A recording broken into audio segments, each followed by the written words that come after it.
Muted. The event host survey, we've decided to postpone that a little bit longer, and I will circle back to that a little bit at the end of the webinar today. Oops. Sorry, hang on. Here's where I wanted to go. So what we're going to do is go over some of the plans for the definition sheet that you got yesterday with the reminder to this webinar. If you haven't had a chance to look at that yet, it would be a great time to print it out or pull it up on your screen so that you have it as a resource as we go through the conversation today. And what we hope to do is have some quick conversations about which of those characteristics work for you, for your festival events, both the events that you use to collect quick tech data in 2015, but also those that you might want to collect data on in the future. And then we want to leave some time at the end today just for open questions. We, in September, sort of flips the calendar from year 1 to year 2 for EvalFest according to our NSF funding year. But when it comes to the reality of the work that we're all doing together, we're really just beginning to approach the end of year 2 as we get to the end of the 2015 festival season. The last couple of webinars have not included time for people to ask questions or to raise concerns or additional things you want to celebrate with the community, and so we want to have some time at the end of this webinar to do that as well. Before we do that, we do have a couple of shout outs. One of the things that has been really fun for us, I think, as we have started to do these over the last few months is that we have not really had to look very hard to find something to celebrate. And I think that's a real testament to the kinds of work that we're doing as a community and to all of the wonderful things that are happening across the 24 festivals that are part of EvalFest. So thanks to everybody for that. In particular, though, I wanted to give a shout out to the Arkansas team who published the results from their inaugural festival. Those results came out in the summer 2015 edition of Science Education and Civic Engagement, and we are going to share the citation for that in the newsletter that comes out in early November, so keep your eyes peeled for that if you want to give it a quick read. But we wanted to say congratulations to Amy and Karen and to their colleague Anne who published those results. I also wanted to take a minute to say thank you to Jonathan from North Carolina and Jerry from Philly. They helped us ground truth the categories and the codes under the categories that you received in the email announcement yesterday.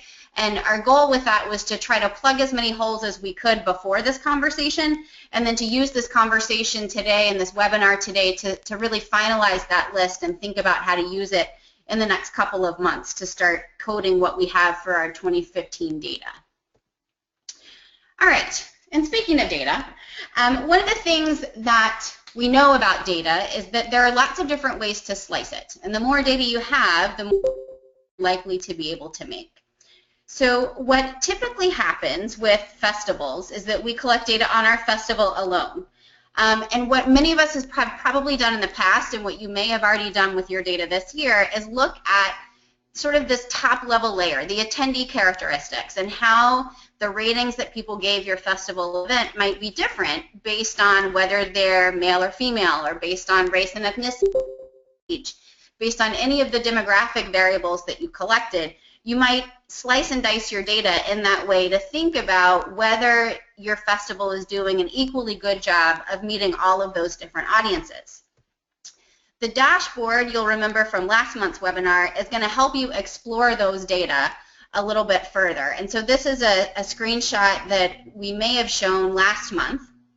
What we're working on for the dashboard is a festival page that allows you to do this exploring. So you'll be able to look by age category, by gender categories, and represented minority groups to start to explore the patterns for every one of the core questions once the dashboard launches. So if you haven't already looked at your participant data in this way, then next month when the dashboard launches, you should be able to begin to do that. In most cases, that's pretty much where we have stopped. As a group or as individual festivals in the way that we've evaluated things. But because EvalFest is a community-created multi-site evaluation, we now have the ability to start thinking about going a little bit deeper and looking at other layers of this wacky piece of fruit that we're looking at. So we can also start to explore things by festival characteristics. We've provided NBT with a list of these, and they're going to be integrating them into the dashboard. And if you think about that activity that we all did together in January, where we had people go to the four corners of the room based on things like how long your festival's been in existence, what your home institution was, how many people tend to attend, the number of events you have.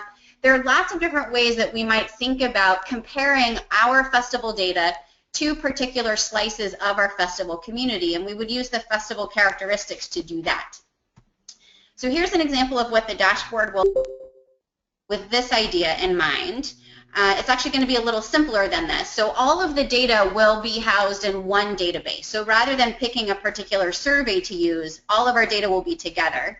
The home page for this survey tools, which will eventually be called comparison tools page, is going to show you your festival results in relation to all other results from the EvalFest community. What you might choose to do is slice and dice that data a little bit differently, so that if you are a one-day festival, you might only want to compare your results to the other one-day festivals that are part of the EvalFest community, and you'd be able to turn on that filter and look at that particular comparison. If you're a really seasoned festival and you only want to look at the other seasoned festivals, then you might pick sort of festival tenure as your way to slice the data. And so all of our festivals will be coded with those characteristics, all of the data will be coded with those, and you'll be able to look at those different ways to sort of segregate out the results that we have from the entire community. What we want to move toward, and what today's conversation is these event characteristics. And if you think about the third research question for EvalFest, the event characteristic piece becomes really important. Because what we're trying to figure out is if this giant database that we're creating and the work that we're all doing together can help teach us things overall, whether we can expand beyond that to think about public science events overall, or maybe even go beyond that to contribute to what we understand about informal learning and for informal learning. And to do that, we need to think about the variability and both the commonality and variability across the events that we lead as part of festivals. And so the characteristics list and codes that you received in your inbox yesterday are our first attempt at that. Here's another way to look at it. So these are the 6 categories that we have come up with so far to think about defining our festival events. And what we're going to do is sort of go through this list of 6 different items and 6 different, the codes underneath these categories, and think about whether we're hitting the mark where we want to, or whether those of you out there on the line have questions or suggestions for ways to improve the running start that we've already given you with the document you received yesterday. So a couple of rules of thumb for this. The first is that less is more. What I love about this graphic is that it sort of shows the minimum number of lines to make this legible, for us to be able to read it as text. When we think about the number of codes under any of the categories in orange on the slide that you just saw, we want to have the fewest number of codes possible to make that category relevant. If we start thinking about the nuance of what makes every single one of our events special, we will end up with as many codes as we have events. And then we sort of lose the power to look across categories and across festivals, and even events that happen within a festival, to pull some meaning out of the data that we have. So less is more is one idea that I want us to keep in mind as we go through the webinar today. And the other is to look ahead. So what's true for most of us is that we collected data only on our expos in 2015. That's not true for everybody, and I think we have a lot to learn from the folks who went ahead and took that survey and used it in other contexts. It's probably the case that many of us are going to want to move in that direction as we work together over the next 4 years. And so as we're thinking about these codes today, I think it's going to be helpful if we can all think in mind, keep in mind not only what we did in 2015, but what we might want to do in years to come, so that we can have a list that works for us now, but that is also likely to work for us in the future. All right, so we're going to start with event type. One thing to keep in mind about these codes is that we're going to ask you guys to apply these to the 2015 programs that you used for your QuickTap data collection. For most of us, as I mentioned earlier, that's just going to be an expo. What's important about the codes underneath the all of the categories is that you can pick one and only one of the options available. So we're not going to have a check all that apply, because again, less is more. If we have check all that apply, every expo might check every other one of these 7 categories, and we sort of lose the meaning of what could be gleaned about an event type. So expos often do include all of these other, or many of these other categories, but if the essence of an event is an expo, where you're being exposed to lots of different booths, then really that's an expo event. It may also be participatory, there may also have been performances, but the essence of that event is an expo event. What people spent the most time doing was going from place to place and learning about different things. And so we would code it as expo and leave these other codes alone. All right. At this point, I'm going to stop and open it up for questions or comments about either this process or the event type category and codes associated with that category. And I think the way that we want to do this is to have you raise your hand. Emma is standing by and is going to activate your microphone so that you can be part of the conversation, and we think that's going to be the best strategy for keeping the background noise at a minimum as we go through this.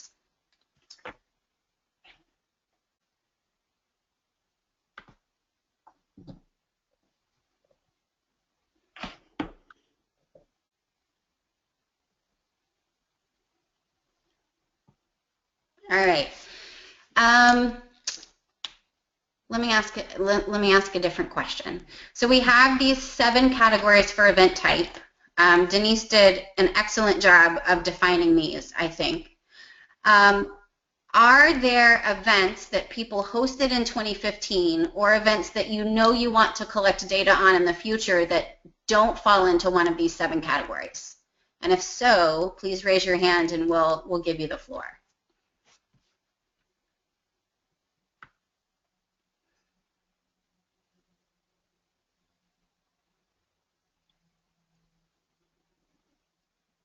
Hi, this is Roxanne from the MSU Science Festival, and we have an event called Open Houses where they open their facility from, say, 10 to 4. So it doesn't really fit with a tour because it's a sort of a self-guided. And then the other thing I wanted to point out is we also separate out a demonstration from an interactive participation, and I guess we think we can probably include those together, but right now we have them separated out. Do you, if you had to put demonstration in one of these categories, would you put it in participatory instead of talk? I think we might put it in talk. Well, I don't know, because it runs the gamut of they'll do a demonstration and ask for people to come up and volunteer to do things with them, so it's sort of a mixed bag, I guess. Right.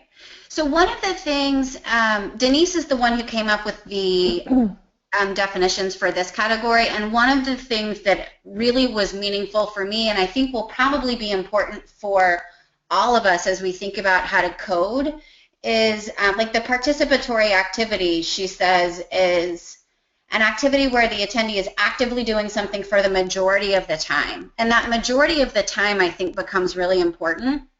So for me, I think I would probably be more inclined to code that as a talk than a participatory activity, even if it was the chance, even if, you know, a few audience members did have the chance for that. But I'd be interested in what Denise and Catherine, you guys have to say about that, and then other people on the line as well.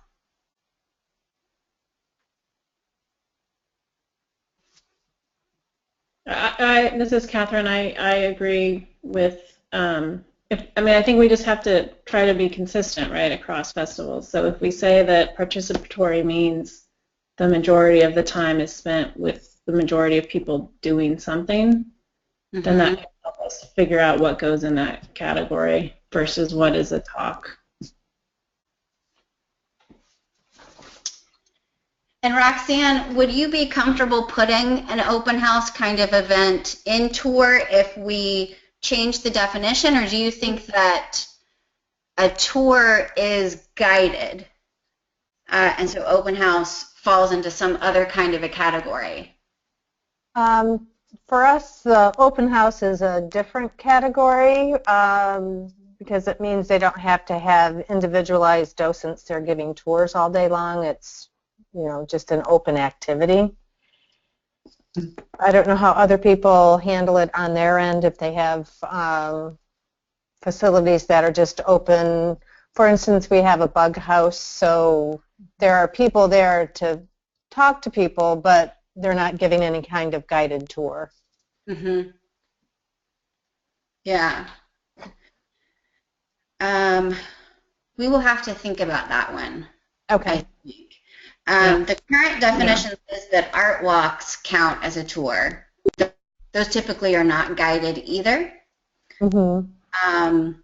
I think one thing to mention, and this point becomes really important as we think about the other codes, is that the most meaningful way to use these codes might be in relation to one another. So it could be that we want a tour, that tours that offer the chance for scientist interaction are different than tours that don't. And we have a question for everybody to respond to as a poll question later that would start to get at the nuance of that if we do add a scientist interaction code. But I'm going to make a note that we need to think about open houses and what to do with that kind of an event. Yeah, this is Denise. Can you hear me? Yeah. Yeah. So I think we were trying to take open house or like self-guided tours into account when we made the tour category because we put that you're either led through it by an expert or through signage or maps. So I think we were trying to take that into account, but if we need to go back and sharpen that, we can certainly do it. Yeah, so this is Roxanne again. I would think that you'd want to find some way, and maybe it's your question later on, is a scientist involved that would solve this problem? Because you'd want to know, are people gravitating more to a tour versus just having somebody have their building open and letting people wander around? And do they learn more from a tour-guided thing versus, just an open house? Right. Yeah, this is Catherine again. I agree that I think that how we need to figure out how we get at that, but I think that's key. And I think Roxanne's description of a bug house that's open for people to stop in, I'm not sure where that's a tour. I'm not sure where it would fall in these categories. Okay. So. But it may be. I just think that the interaction with someone who's in the STEM fields is often a key part of a tour in a festival. We have a couple of other hands up. I saw Jesse first. So Jesse, I'm going to unmute you. Jesse, you there? Hello? Oh, wait. It looks like she may. Did we lose her on Can you hear me? Oh, yes. Now we can. Hi, Hi, this is Jessie at the Spectrum Discovery area, and we do our science learning tent at the Arley Celebration. And listening to this, I was thinking it would be an expo because we do have multiple stations that visitors go through. But I just hearing that the participatory activity involves that they're participating a majority of the time. I wonder if we would qualify as that because each of our booths or stations are hands-on. There's nothing where they're like just listening or kind of being just having a discussion. It's really hands-on activities. So would that be considered an expo or a participatory activity? Yeah, I think we would put that in the expo category. One of the ways, as I've been sort of thinking about all of this and trying to think about the discussion today, some expos are theme-based, but most of them are sort of a true exploration of science across labs and across content areas, and there should be, I think we would probably all argue, participatory activities at the majority of the booths, if not all of the booths. But it's not about really diving deeply into one participatory activity. Mm-hmm. It's about that multiple activities and performers under the same roof or in the same location. And so I think your original inclination is right, Jesse, that it is an expo, but expos by definition are participatory. So we are really thinking about the format of the event in that particular instance as the definitional category, I think. Denise, okay. Do you want to speak to that in any sort of additional way, since you've probably given more thought to this than any of us so far? Hey, no, not necessarily, except to say that but then yes. Jerry brought up a great point when we were talking about this the other day, that when we have kind of this stacked, like where an event could be more than one thing, that we should provide some guidance as to kind of what the default is. And so I'm thinking about that as this conversation's going on, that we probably do need to have like a default. If it could be this or this, pick this. And I'm not sure how to do that, but it seems like it might be necessary to kind of resolve some of these questions about events that can be multiple things. Mm-hmm. Yeah, I agree with that. Thank you. That was frightening. I think the next person to speak was Howard, so you're unmuted, Howard. Hello, everyone. Hi. So I guess, based on what Denise just shared with us, I'm thinking about our Expo Day and what would lead up to it as our student sneak peek day, where we actually had structured interactions with scientists. And then there's a docent that's leading that, not leading the conversation, but kind of nurturing that conversation with the scientist and the participants. And then on our Expo Day, we actually do have competitions that come in that have joined hands with us, like a fighting robot competition, which is being somewhat run independently. We just provide them space within the festival. So I'd be interested to know how to tag all those activities.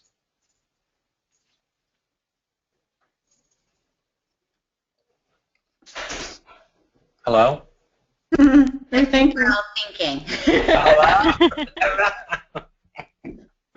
Howard just stumped us all. And then my other thought is, as we move forward with these Science Live events, we're proposing Science on Parade here, where we're part of a larger event. But we would like to, there's the parade part of it, but then there's a gathering portion of that event where there's a festival that is on the back end of that, where we'll have a presence and we'll be doing some interactions there. So, will it be like an expo at the end of the parade? Well, we're going to be part of a larger expo, yes. Okay. So that one seems like an expo to me. But the parade is on a separate day. Oh. And what's happening during the parade? We're getting people excited about science. So like I mean, is it a parade where like there are floats and you're marching down a street and there are marching bands and all that kind of stuff? Yes, ma'am. Whoa. Yeah. All right. We might need to make a new category. I don't know. The first thing you talked about, though, where you are facilitating interactions between scientists and school children, that sounded like a talk to me. Well, but it isn't, because the scientists are actually doing an activity, I mean, similar to the activity you would do during an expo, but they're being coached to, the scientists or the science professional is being coached to direct the conversation to a specific audience, 4th and 5th graders. To me, a talk is one way, and this is definitely not one way. It's more 2- and 3-way, because there's a docent, and there's the students, and then there's the scientist. Well, is it more, could it fit in the expo category? I mean, are the docents in essence are playing the parents or other adults who bring children? The ideal role of a parent, yes. Okay, the skilled parent role. I mean, so I don't know then if it's, is it different enough to have it in the category? It would be the question. All right. That I'm putting to all of you. But. I wonder if the amount of time for the participatory activity, if we think about how to differentiate between those, because if you're having if it's an extensive, sort of an extended version of an expo activity being led by a scientist with children, then that might flip the switch toward participatory activity for me. But if it's still just, 5-10 minutes and then you move on to the next thing, then it still feels more like an expo experience. Right. So what this has pointed out, I think quite nicely, is how messy some of these categories are, or can be. I do think that when we were looking at the definitions, event type was one of the most difficult. Yeah. And we're going to need to continue to work on this together. I think what will probably happen, and what will need to happen as we begin to try to use these codes as a way to reflect on and document our 2015 events, is that one of the members from the EvalFest team, or maybe multiple ones of us from the leadership team, will be available to you to help with the coding process, particularly if you had a number of events that you're going to want or need to go back and code. So it looks like we maybe have one more question or comment on this topic, and then we're going to move on and look at some of the other categories. All right. I had a question from Karen Yanowitz. Karen, I don't see that you have audio on. There we go. So if you could maybe type your question in the question box.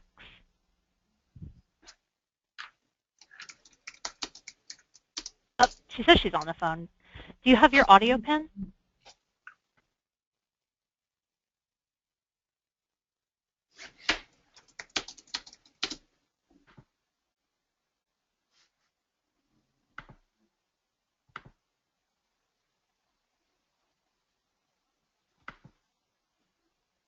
Try again.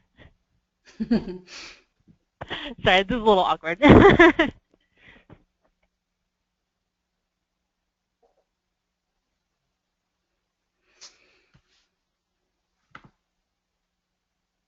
Should we go on to the next slide and then come over? Just try typing it out, Karen, and we can move on and get back to you after you type it out. Yeah. Okay.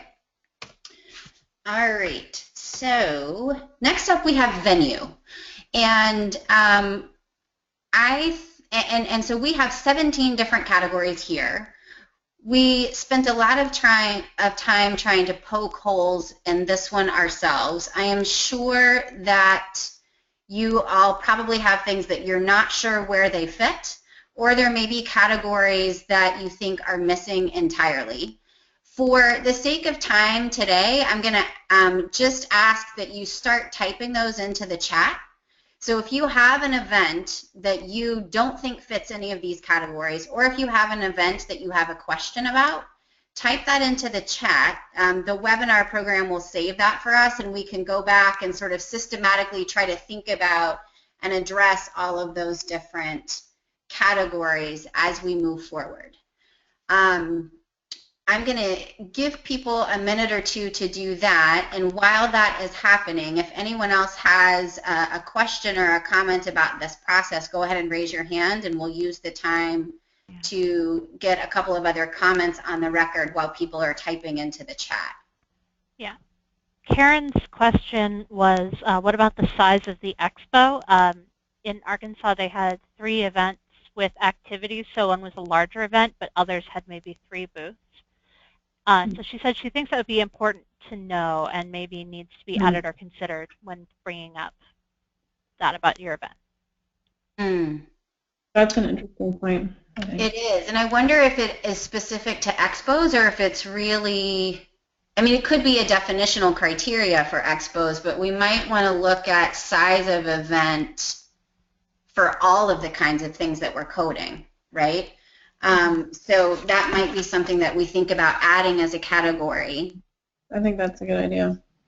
So I'm going to make note of that. There is going to be time toward the end of the webinar for folks to suggest other categories that you might want to add, and so keep that in mind as we're going through these and you're thinking about whether and how the categories and the codes we have now cover what you do and places where we might be missing opportunities to learn more.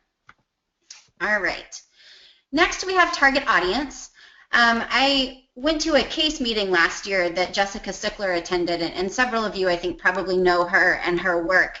And one of the things that she argued quite passionately was that there is no such thing as the general public.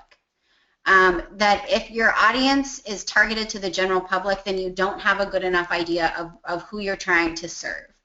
And I think that's interesting and has sort of guided the way that we have chosen to divide up this target audience category. So technically you could think about the first 4 categories being sort of age-based slices of the general public. And I think most of us are pretty good at thinking about who our intended audience is. When we think about the perfect attendee to come to an event, we probably have at least an age category in mind. And so the suggestions for this one are really about who you hope will attend, not who does attend. So if you have an event that is designed for adults only versus family versus kids only versus teens only, you would code it according to one of those 4 categories. The special audiences category is for events that are very tailored to a particular group. And so, for example, if you are if there's a science cafe series that's part of your festival and that takes place on a regular basis in an elderly home, that is a special audience. That program is only going to be available to the people who live at that home or are associated with that home. The same thing for events if you only invite Girl Scouts or Boy Scouts. If you do a general recruit and you recruit all of the Scouts and all of 4-H and all of Boys and Girls Clubs in the area, that's not really special audiences. That's just a recruitment mechanism for you to get the kids or the teens that you're trying to reach. But if it's a specialized program for a specialized audience, then you would pick that last category. So let's sort of open it to the phone lines or the virtual lines and see if anybody has questions. It looks like Roxanne has another question about this one. We have an early childhood zone specifically for 6 years and younger. Mm-hmm. So it doesn't really fit any of your boxes. You wouldn't use the kids box? No, because it's specifically for kids 6 and younger. So it's for the really little preschool kids, and it's a big area that we do an expo and have activities just for those, like the toddler to 5. Is it part of an expo event, though? Wouldn't, to me, that would be families. I guess, but it's different than families, I guess, for our general expo. It's in a separate building away from our other expo, so we market it differently. But you're right, it does have families, but it's a specific family age group, I guess is.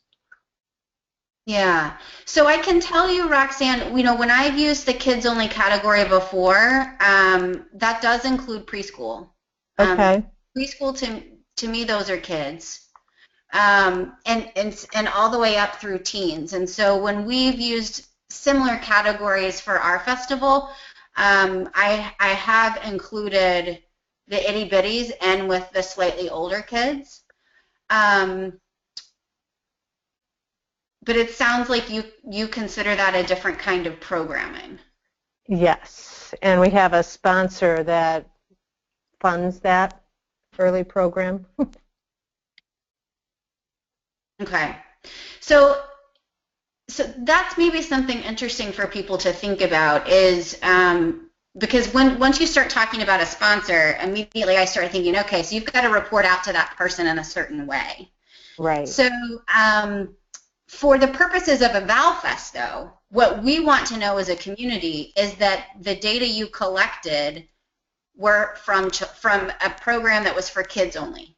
It was not a program that was for families. It was not a program that was for adults. And so this, I think, highlights the multiple ways we might consider using data.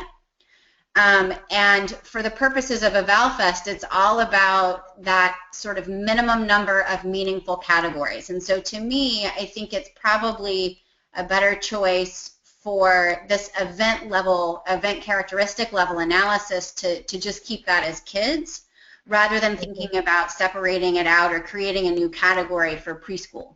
Okay. And in reading your things, maybe it's really families, because you wouldn't have a preschool kid without the parent helping them. So maybe that's where it really needs to fit. Right. Yeah. Unless you had an event that was at a preschool, I guess. Yeah. Which this isn't. Yeah. Yeah. And some of the library events that we've seen at our festival, technically they're for preschoolers, and so their parents are there, but their parents are not actively participating in the program itself. And so for me, I would code that as a kids-only event, even though technically the families were in the room. Okay. And I could see the same thing happening for teens, for that teen category. Okay. All right. I know John Poss had a question. I did. Thank you. It's similar to the last question. We have an event as part of our 9 days of the festival in a building downtown. We call it Doing Science Downtown. So we have a chemistry professor from the Air Force Academy that comes in specifically targeted to kids, and it might be anywhere from, let's say, 4 years old to, say, 8 years old. Parents are there because it's downtown, and they got to kind of drop them off and stand around. It's only about an hour long, which kind of fits that attention span. But so I'm thinking, yeah, that's a kids only, except you have a qualifier that says without their parents or guardians.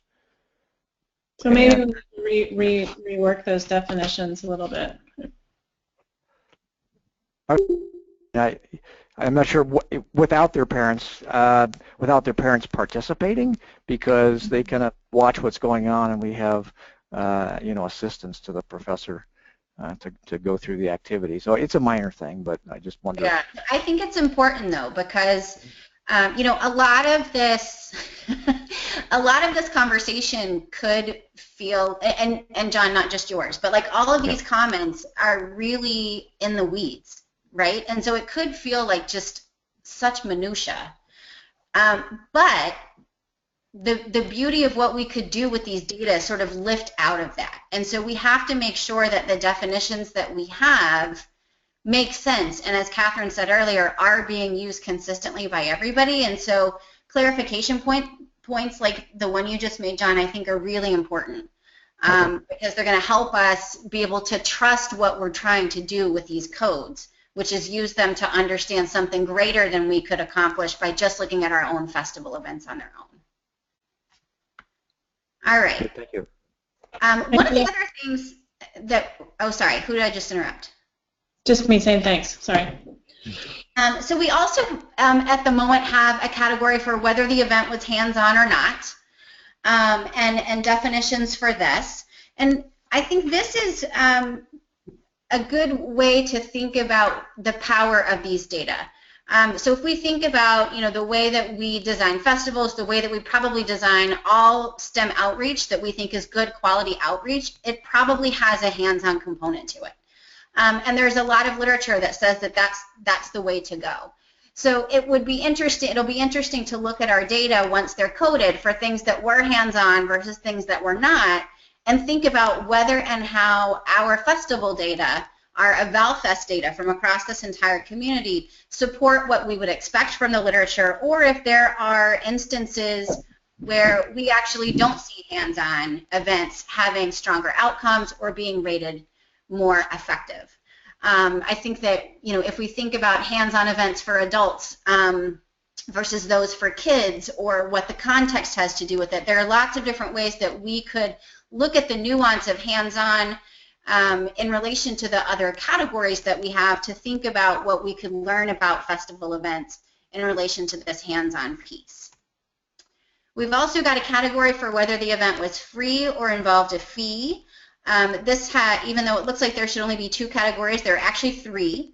So it's either a fee-based event that you have to pay to get into, it's a free event that you don't have to pay to get into, or it's a free event if you pay admission to get into something else. And so if you have an expo or a demonstration that takes place at halftime of a football game, that would be free with admission. If you have to pay to get into some sort of a museum, and then the expo or whatever the festival event is takes place once you're inside for free, that's also free with admission. Then we've got this sign-up category. So it's either an open event that you could just show up to and walk right into. It's an event that has a registration process that's requested but not required. So if you don't register and you just show up, they're still going to let you in the door. Or you have to register in order to attend. So those are the 3 categories that we have for that particular option. Here are all 6 of them again. And before I move on, we didn't really take any questions or comments about those bottom 3 categories. The bottom 3, I think, are at least a little bit more straightforward than the top 3.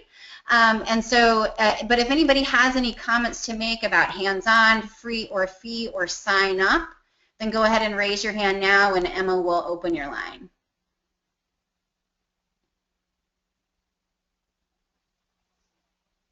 Let's see, it looks like Karen's got another question, but still no audio.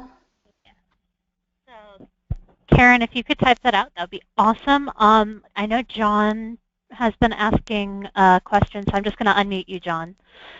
There you go. Okay, thank you. Well, we have an odd one for fee or free, and that is, and I actually think Philadelphia does something similar, and that is a reservation ticket. So when we have free events that have limited venue size, and it is truly free, then people just sign up because they got no skin in the game. However, we found that if we charge like a token fee of like $3, of which half of it we lose to Eventbrite, that's not the point of what we're doing, is people tend to show up. So everybody's happy, presenters are happy, people are happy, everybody's happy. So technically it's not free, although we do say, think of it like insurance. If there's a space available and you show up, yeah, you can get in, but if it's a full event, you're not going to get in. So how would you categorize that? I'm thinking still it's free, because you don't have to have a ticket. Yeah, I think it's free, and then you might want to think about bringing the nuance of that event out by looking at the free or fee in combination with the sign-up category, so that it's free but it requires registration. Or it doesn't require it. Requests registration. Yeah, request registration. Well, I guess that's true. Yeah, okay. Yeah. So again, it sort of comes down to, if there's a world of possibility here across these 6 different categories that will help identify what's meaningful for each of us, who really care who really care most about our own festival events. But it's sort of those dual purposes, right, of figuring out how to use this to learn more about our own festival events and the variety of things that we offer within the context of our own festivals, but then being able to build on the very cool work that everybody else is doing as well. And I think maybe one of the things that we will want to revisit, perhaps as an affinity group later, is the nuance that some of you are bringing out in your comments, so that we all know how to make smart decisions about how to use these categories. If we take the time to go in and code, then we need to know that some people are out there that have these events that technically require a ticket to make sure you get in. And so there is this connection between the sign up and the free or fee that we might need to think about and take advantage of and explore those two together in a way that we might not think about doing if we don't have a festival that takes advantage of that or uses that particular strategy. All right. One category that is not on the list is scientist interaction. So one of the things I mentioned a minute ago that is great about that hands-on category is that it has the potential to reiterate, to reinforce, and maybe even to contribute to the existing literature on science programming and what good quality science programming looks like. As a community, we have put a lot of stock in the scientist interaction variable. And so one of the things that we've debated on the leadership team is whether we should also be coding this for our events. Roxanne's comments from earlier make it seem like, yeah, we probably should be, but we wanted to ask the community if this is also a code we should include. And it would be a yes or no kind of a choice. Yes, there was the opportunity for scientist interaction, or no, there was not, as part of the event. And so we have a poll question that we were going to pop up and that Emma's going to launch in just a second to find out if people are interested in adding this as another category that we code for each of our events.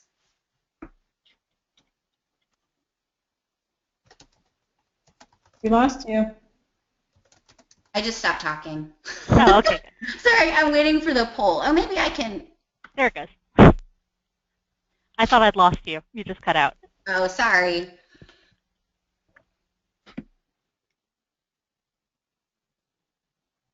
All right, so we're just going to give a few seconds for the votes to roll in.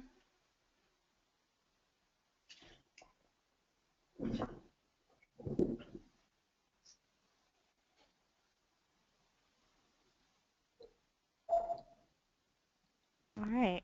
About 90% of the people have voted, so I'm just going to go ahead and close that. It's been open for about 30 seconds. So it looks like about 89% of people said yes and 11% said no. So that's pretty overwhelming. Okay.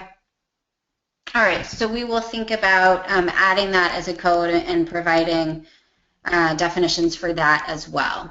I know that some people were asking about it in the chat, so that's... Oh, perfect. All right. We are going to open for a more general conversation in just a couple of minutes, but before we do that, is there anything else that we're missing? So Karen's suggestion about the size of the event and thinking about a way to categorize that might be important. Related to that, I wonder if the length of the event is also important or not really. That might be redundant with some of the other categories that we have. You know, expos tend to be longer than any other events. But if there are any other categories that you think it would be helpful for us to consider, please type those in the chat. And we will sort of tackle those and get back in touch with folks with some updates on what our thinking is.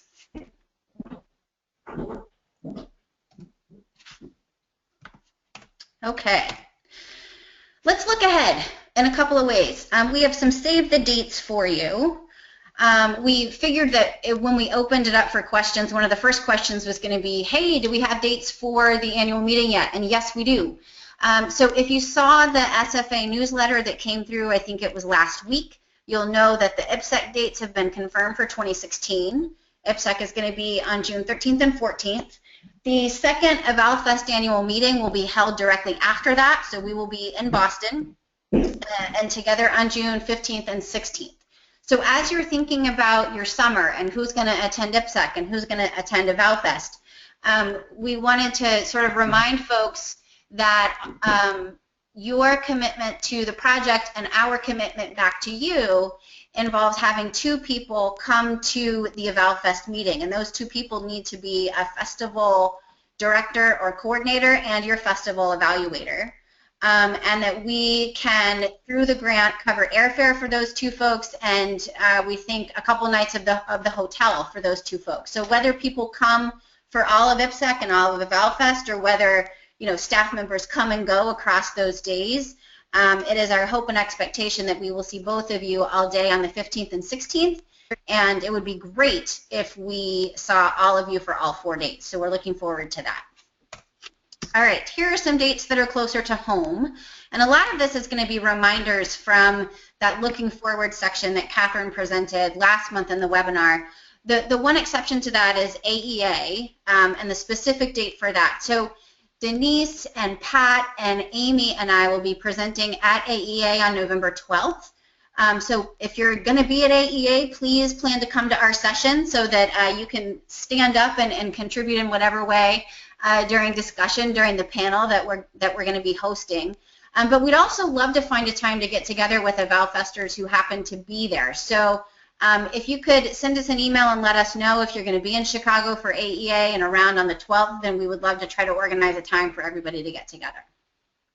The November webinar is going to focus on embedded assessment and different ways to incentivize participation in that way, and then also focus on providing reminders and updates about the research component of EvalFest. That will be the shorter portion of that webinar. And then in December, we're not going to meet. What we're going to ask you to do with that hour's worth of time is divide it up across some of the data collection that we need to happen for the research piece of EvalFest. And so the November webinar will be a reminder and sort of set the context for what we're hoping you'll spend some time doing in December. And then in January, we will come back to the event host survey.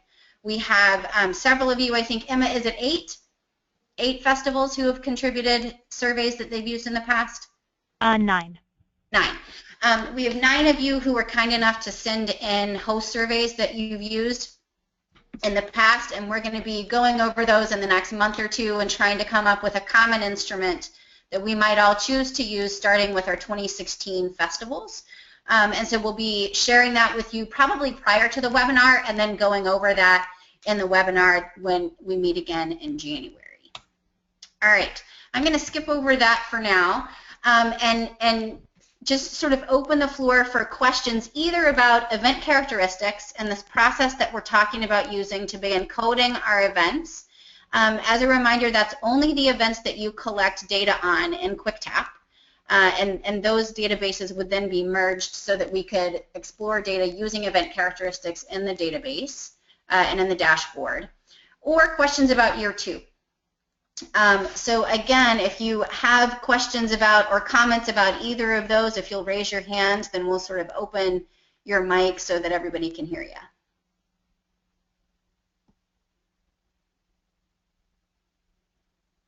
All right, Jordan rose his hand. So, Jordan. From the Atlanta Science Festival community. Hi, Olivia. Sorry about that. Hey. He had to catch a flight, so I'm here in his place. I might have missed it in the beginning, but how exactly do we technically code our data? Is it on the EvalFest website on the dashboard, or what mechanism do you want us to use to apply the codes? Yeah, that's a great question. And we don't have anything programmed right now. Okay. We wanted to present these ideas and get feedback, and then think about how easy or complicated this might be to do. Gotcha. Where we came up with a process. My guess is that even if we do something different and more sort of individual festival based this year, that eventually this will be a SurveyMonkey survey that goes out to everybody. Gotcha. We are playing a little bit of catch up for the 2015 data because we wanted to get those other pieces of the dashboard sort of nailed down first. And so we'll be asking people to look back and do this retrospectively for 2015, but for 2016, I think the goal will probably be to collect these data soon after the festival wraps so that all of this information is fresh in everybody's heads, particularly as some of us choose to begin collecting QuickTap data at a larger number of events. So I think eventually SurveyMonkey, but it may come down to some SurveyMonkey data entry for those of us who just have expos and feel like the codes are pretty straightforward for our events, but probably maybe follow-up phone calls from a member of the leadership team for folks who want a little bit more direction and a thought partner in how to use these codes. Perfect. That makes sense. Thank you. Okay, Karen had asked a question. She said she's wondering if anybody else had trouble with the kids' questions on Quick Tab. They had a lot of confusion about who is supposed to complete the part after it said hand to grown-ups. She wants to know if we'll discuss that with the community or whether or not we need to just discuss that on an individual basis. I think that's a fine question to open to the folks that are on the line. Those of you who used the kid questions on your survey, did anybody have confusion at that transition point when the child was handing the tablet back to the adult to continue with the survey process?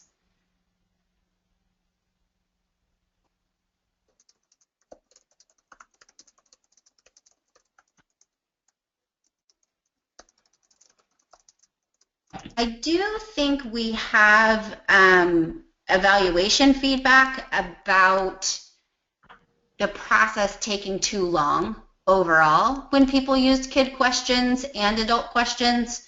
Pat, I don't want to put you on the spot, but if you have something to add to that that's more specific, then feel free to raise your hand and we'll open the line to you. But I think that is maybe the only feedback that we've seen come through from the larger group about the use of the kid questions so far. Anybody else have anything to share about their experiences with that? Raise your hand and Emma will open your line.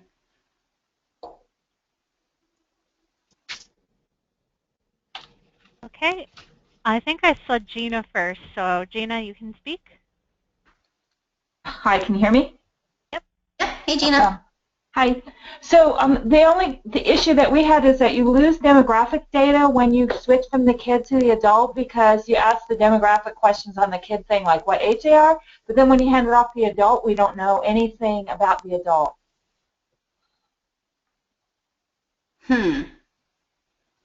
So the adult, the way that the survey, we'll have to go back and check that, Gina, because the way that the survey should have been programmed is that the adult got all of the core questions. So the adult would have provided information on their demographics, but you wouldn't get additional demographics from the kid. I'm going to have to go back and look, Karen, but I know that we lost information somehow in going from kid to adult. Now there is a skip pattern that happens later because the IRB that we have doesn't allow us to collect demographic data from kids younger than 10. And so in some cases we use the age category to skip the demographic section for children just so we were compliant with the IRB. And so I'll look at your data too, Gina, and see and see what I can try to figure out about if we didn't get that data, then what happened and what went awry.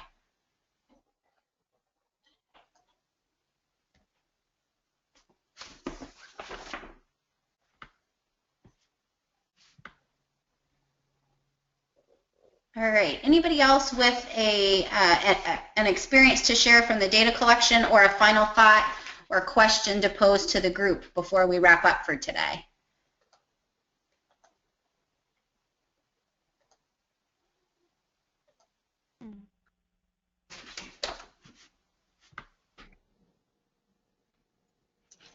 Okay. Well, thank you guys for tuning in. Thanks for the conversation and the ideas that you've shared through the comments that you made and through the chat. We will use that information to try to come to some final decisions about this and then send an email soon to let you know what the next step is going to be. Other than that, we look forward to hopefully seeing some of you guys at AEA in a couple of weeks or back here in about a month's time for the webinar on embedded assessment. Thanks, everybody. Have a good afternoon. Thanks, everyone.